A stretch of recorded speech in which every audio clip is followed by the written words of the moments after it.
Hey guys, Divyansh and welcome back to another episode of football daily. और आज के episode की हमारी जो सबसे पहली अपडेट है ना, वो मेरे को पता है कि तुम में से काफ़ी सारे लोग इस चीज़ के लिए वेट कर रहे होंगे कि भाई इतनी बेशर्मी से, इतनी एम्बैरेसिंग तरीके से यहाँ पर चेल्सी से मैनचेस्टर यूनाइटेड के हारने के बाद भाई टेन हैग के फ्यूचर पे कोई डिसीजन लिया जाएगा भी या नहीं, और टेन हैग के रिगार्डिंग जो डिसीजन होगा ये साफ बता देगा कि अभी तक की यूनाइटेड की जो कहानी हो रही है, जो कि इस सीजन ये ऑलरेडी 17 गेम हार चुके हैं, चैंपियंस लीग के ग्रुप स्टेज में से बाहर हो गए थे और यहाँ पर डेफिनेटली आने वाले सीजन में भी चैंपियंस लीग में एंट्री तो ना मिले। लेकिन ऐसे में यहाँ पर अगर हम एथलेटिक की रिपोर्ट की बात करें, जिन्होंने इमीडिएटली इस पे रिपोर्ट और कंफर्म्ड सोर्सेज से बताया है कि इस पॉइंट ऑफ टाइम पे अगर हम यूनाइटेड के डिसीजन मेकर्स की बात करें, यानी कि सर जिम रैटक्लिफ की बात करें या फिर सारे लोगों की बात करें, तो हर एक प्लान यहाँ पर टेन हैग को लेकर ही बनाया जा रहा है। और ना ही सिर्फ टेन हैग को लेकर बनाया जा रहा है, बल्कि टेन हैग एक्चुअली में उन प्लान्स को बनाने में मदद भी कर रहा है। ऐसे में आप समझ सकते हैं कि यहाँ पर प्री सीजन की बात करें, कौन सा प्लेयर आएगा, कौन सा प्लेयर जाएगा, कितना ट्रांसफर बजट मिलने वाला है, कैसे यहाँ पर टारगेट सेट होंगे। तो मेरे को लगता है कि यहाँ पर ये जो सीजन है ये पेनल्टीमेट है, लेकिन अगला season would be the finale of ten Hag, जहां पर टेन हैग या तो इसको मेक करेगा या फिर इस पूरे सिस्टम को ब्रेक करेगा। इट्स अ मेक और ब्रेक वाली डील है, नो ब्रेनर, इसमें कोई भी दोहराया नहीं है कि अगला सीजन मेरे को लगता है टेन हैग का फिनाले हो सकता है। क्या ऐसे चांसेस हैं कि टेन हैग को अभी भी सैक किया जा सकता है आने वाले जितने भी गेम बचे हैं? तो देखो, मेरा इसके रिगार्डिंग साफ सा है कि अगर मैनचेस्टर यूनाइटेड उसको डिसीजन मेकिंग में इंक्लूड कर रही है ना, तो वो मान चुकी है कि मैनचेस्टर यूनाइटेड अब यहाँ से कुछ नहीं निकाल सकती। शायद से आप कह सकते हो कि चैंपियंस लीग क्वालिफिकेशन उनको 5वें स्थान पे आ रहा है, लेकिन टॉटनम जिस तरीके से परफॉर्म कर रही है और टॉटनम जिस तरीके से एक बिल्डअप दिखा रही है, गेम कन्विंसिंग दिखा रही है, टॉटनम ज़्यादा इस समय एलिजिबल लग रही है चैंपियंस लीग के रादर देन मैनचेस्टर यूनाइटेड। तो आप कह सकते हो कि यूनाइटेड ने इस सीजन कुछ भी उखाड़ने के लिए अपने हाथ खड़े कर दिए और वो अब नहीं मान के चलते। हालांकि अभी भी यहाँ पर एक तरीके से FA कप तो बचा हुआ है। खैर, इसी के साथ अगर बात करें यहाँ पर अपनी अगली अपडेट की, जो कि आती है भाई क्रिस्टियानो रोनाल्डो से, और ये बहुत बड़ी अपडेट है। अपडेट भी आप कह सकते हो कि अपडेट है, सवाल है, पता नहीं क्या है। देखो, हाल ही में यहाँ पर लिवरपूल के एक प्लेयर ने एक इंटरव्यू में बात कही, जिसने इस समय इंटरनेट पे एक बार फिर से वो डिबेट चालू कर दी जो कि आज से लगभग 2 साल पहले वापस से हुई थी। वो थी कतर वर्ल्ड कप में किस तरीके से क्रिस्टियानो रोनाल्डो को यूज किया। लेकिन इस बार जो टॉपिक था वो था यूरो 2024 का। असल में उन्होंने अपने इंटरव्यू में इस चीज की बात कही कि पोर्चुगल के यूरो 2024 जीतने के चांसेस बहुत ज्यादा बढ़ जाते हैं अगर वो क्रिस्टियानो रोनाल्डो की ईगो से अपने आप को आगे देखें, अगर वो क्रिस्टियानो रोनाल्डो की ईगो को साइड में रख दें, यानी कि क्रिस्टियानो रोनाल्डो को ही वो स्टार्टिंग 11 से साइड में रख दें, तो यहां पर पोर्चुगल के जीतने के चांसेस काफी ज्यादा हाई हो जाते हैं। उन्होंने यहां पर इस चीज को बैक इस तरीके से किया कि क्रिस्टियानो रोनाल्डो यहां पर definitely one of the best player in the world है और वो अभी भी किसी भी मोमेंट पे इंपैक्ट कर सकता है। लेकिन वो समझते हैं यहां पर कि क्रिस्टियानो रोनाल्डो लास्ट के 20-25 मिनट में जो इंपैक्ट करेगा वो 90 मिनट के अक्रॉस वो नहीं कर पाएगा, और ऐसे में यहां पर उसको स्ट्रैटेजिकली यूज करना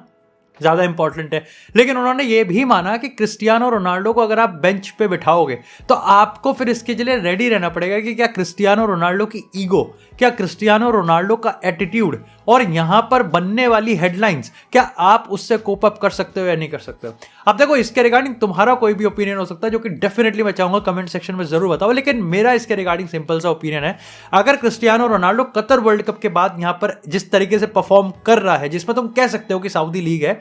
ठीक है, हो सकता है, लेकिन क्रिस्टियानो रोनाल्डो जिस तरीके से परफॉर्म कर रहा है, आप उस परफॉर्मेंस को इग्नोर नहीं कर सकते। अगर वो परफॉर्मेंस ना आ रही होती, अगर आप अभी तक के क्रिस्टियानो रोनाल्डो के जितने भी 40-50 गोल उसने तब से लेकर अब तक मार दिए हैं, उसमें से अगर आप 25 गोल हटा देते तो हम एक बार वो कह सकते थे कि ठीक है यार, क्रिस्टियानो रोनाल्डो को अब यहां पर एक नया स्कोर रोटेशन प्लेयर वो रोल लेना पड़ेगा। लेकिन इस पॉइंट ऑफ टाइम पे it's too big to ignore. और मैं भी ये मानता हूं कि क्रिस्टियानो रोनाल्डो की एक ईगो है और जो उसको मेंटेन करनी ही पड़ेगी। वो इतना बड़ा प्लेयर है, वो अगर ऐसे आराम से चीज़ों को एक्सेप्ट करने लग जाए कि हाँ चल वहाँ जाके बैठ जा, हाँ चल नहीं इस मैच पे नहीं खेलेगा, तो फिर वो उस लेवल का प्लेयर नहीं बन पाएगा। या it's hypocritical, it's bad, unethical हो सकता है, बट भाई बिजनेस ऐसी ही अपने आप को मेंटेन किया जाता है। लेकिन अगर हम सिर्फ सोलली परफॉर्मेंस की बात करें तो it's too big to ignore, ये मेरा मानना है। आई थिंक यहाँ पर रॉबर्टो मार्टिनेज क्रिस्टियानो रोनाल्डो को लेके ही फोकल पॉइंट रखते हैं यहाँ पर, और आने वाले यूरो 2024 में क्रिस्टियानो रोनाल्डो को वो सारे मैचेस नहीं खिलाएंगे। लेकिन किस तरीके से वो डिज़ाइन करने वाले हैं, ये बहुत बड़ा सवाल है, क्योंकि अगेन भाई अगर क्रिस्टियानो रोनाल्डो के रिगार्डिंग खेलते हुए जीत गई पोर्चुगल, पता नहीं कहाँ तक जाएगी, तो बहुत बड़ी चीज़ है। लेकिन अगर एक भी गेम हार गई ना तो भाई इतना बड़ा हंगामा कटने वाला है। वैसे डू लेट मी नो कि आपके हिसाब से रोनाल्डो इस समय क्या Rodrygo Brahim Diaz type role ले सकते हैं कि लास्ट के 25 मिनट पे, या फिर कहीं ना कहीं वो डिजर्व करते हैं स्टार्टिंग से खेलना और स्टार्टिंग से चेंज करना। खैर इसी के साथ अगर बात करें लिवरपूल की, देखो यार मैं फुटबॉल डेली को बहुत टाइम से कवर करता हूँ, अब तो मैं सालों भी यूज कर सकता हूँ, लेकिन मैंने कभी भी यहाँ पर किसी भी रिपोर्ट को इस बेसिस पे डिसरिस्पेक्ट नहीं किया कि ये टियर 1 टियर 2 टियर 3 है। लेकिन हाँ मैं गाली इस चीज़ पे जरूर दे सकता हूँ कि उसके पीछे की जो उनकी आइडियोलॉजी है वो क्या पॉइंट देते हैं। हाल ही में यहाँ पर एक रिपोर्ट ने, स्पेनिश रिपोर्ट ने ये बताया, नहीं आई थिंक ब्रिटिश रिपोर्ट ने ये बताया कि लिवरपूल यहाँ पर लगभग 130 मिलियन के लिए तैयार है देने के लिए। किसके लिए? फादे वालवर्दे के लिए। और वो भी क्यों? वो भी इसलिए क्योंकि रियल मैड्रिड शायद से किलियन एम्बापे के ऑपरेशन को फंड्स करने के लिए फादे वालवर्दे को सेल कर सकती है। इसके पीछे का और एक भद्दा रीजन है कि यहाँ पर क्योंकि लिवरपूल 4 साल से उसके पीछे लगी पड़ी थी और फाइनली उनको लगता है कि एम्बापे क्योंकि मैड्रिड जाएगा, मैड्रिड को पैसों की जरूरत है, तो हम फादे वालवर्दे को उठा सकते हैं। और क्योंकि फादे वालवर्दे अच्छा प्रेसिंग करता है तो बात बन जाएगी। मतलब इसमें ना ये बताया गया कि फादे वालवर्दे फ्यूचर कैप्टन है, ना ये बताया गया कि उसका कॉन्ट्रैक्ट 2028, 29, 30 के आसपास का है, ना इसमें यह बताया गया कि फादे वालवर्दे का कोई मूड ही नहीं है, और ना ही इसमें यह बताया गया कि रियल मैड्रिड उसको अनट्रेडेबल मानती है। इस पॉइंट ऑफ टाइम पे सबायोस, फर्लैंड मेंडी, लुनिन और यहां पर नाचो, ये 4 ऐसे प्लेयर और एक आधा प्लेयर और होगा जिसको छोड़ के कोई भी प्लेयर अनसेलेबल है, छू भी नहीं सकते, छूते ही मौत।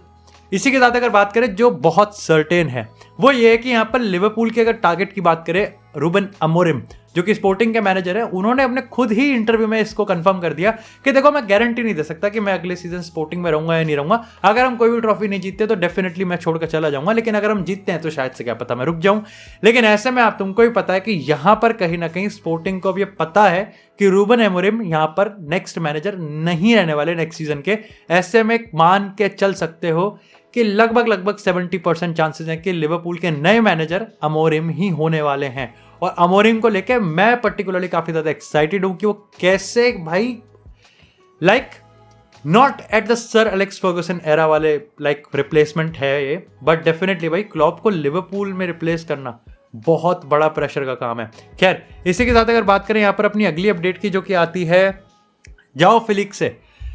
तो भैया यहाँ पर जाओ फिलिक्स की अगर हम बात करें तो एथलेटिको मैड्रिड के प्रेसिडेंट ने खुद ही इस चीज को कंफर्म कर दिया कि जाओ फिलिक्स बार्सिलोना में ही रहने वाले हैं, क्योंकि इस डील से सब खुश हैं। भाई बार्सिलोना को जाओ फिलिक्स मिल गया, जाओ फिलिक्स को बार्सिलोना मिल गया, एथलेटिको मैड्रिड को कुछ भी नहीं मिला, मतलब थोड़ा सा पैसा मिला और उनको जाओ फिलिक्स की शक्ल नहीं देखनी पड़ रही, और इसलिए ये डील सबको खुश रखती है। जिसके रिगार्डिंग मेरा भी ये मानना है कि आई थिंक आने वाले 1 साल तो जब तक बार्सिलोना और फाइनेंशियली यहाँ पर अपने को क्रिएटिवली नहीं होती हुई दिखती और उन पर पैसा नहीं आता, वो जाओ फिलिक्स को तो एटलीस्ट लोन डील के तौर पे रख सकते हैं। ये डिबेटेबल है कि जाओ फिलिक्स ने बार्सिलोना का एक और सीजन क्या सही में सही मायने में अपने नंबर से अर्न किया है या नहीं किया है। दूसरी चीज ये भी है कि अगर आप जाओ फिलिक्स को रख रहे हो, इसका मतलब ये भी है कि शायद से आने वाले टाइम में जूल्स कोंडे को बेचने का प्रेशर भी बन सकता है, या फिर आप डेफिनेटली किसी और स्ट्राइकर की बलि भी चढ़ा सकते हो। इसका ये भी इम्पैक्ट पड़ने वाला है कि भाई अगर हम बात करें नई सीडीएम की, अगर हम बात करें जाओ कैंसेलो की, या फिर आने वाले टाइम में जाओ फिलिक्स की ही परमानेंट डील की बात करें, तो बार्सिलोना उसको कैसे देखती है। इसी के साथ अगर बात करें यहाँ पर बर्नार्डो सिल्वा की, तो भाई फिजेजिस जो कि एक स्पेनिश रिपोर्ट है, उन्होंने यहाँ पर इस चीज को कंफर्म किया है कि जो जॉर्ज मेंडेस हैं, जो बर्नार्डो सिल्वा के यहाँ पर एजेंट है, उन्होंने बार्सिलोना के साथ बात करते करते बल्कि रियल मैड्रिड को भी ऑफर कर दिया है। और यहाँ पर खुद फेब्रिजियो रोमानो ने भी इस चीज को पॉइंट आउट किया है कि बर्नार्डो सिल्वा के कॉन्ट्रैक्ट में 50 मिलियन का रिलीज क्लॉज है, जो कि बहुत ज्यादा अफोर्डेबल है। लेकिन रियल मैड्रिड पर्टिकुलरली 2 चीजों की वजह से यहाँ पर नहीं जाएगी। पहली चीज तो ये है कि उनके पास मिडफील्ड में काफी सारे प्लेयर्स हैं, और वो Bernardo Silva definitely Bernardo Silva एक ऐसा प्लेयर है जो कि गुंडोगन जैसा ही कमांड रखता है। भाई उसको भी स्टार्टिंग 11 में चाहिए, और क्योंकि हमने टोनी क्रूज को भी यहाँ पर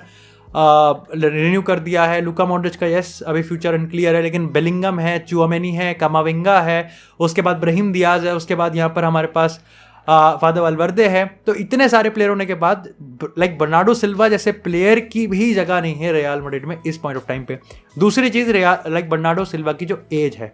ऐसे में बार्सिलोना इस समय हाईली प्रोबेबल डेस्टिनेशन बनता है, क्योंकि बर्नार्डो सिल्वा मैनचेस्टर सिटी में शायद से इस समर के बाद नहीं रुकने वाले।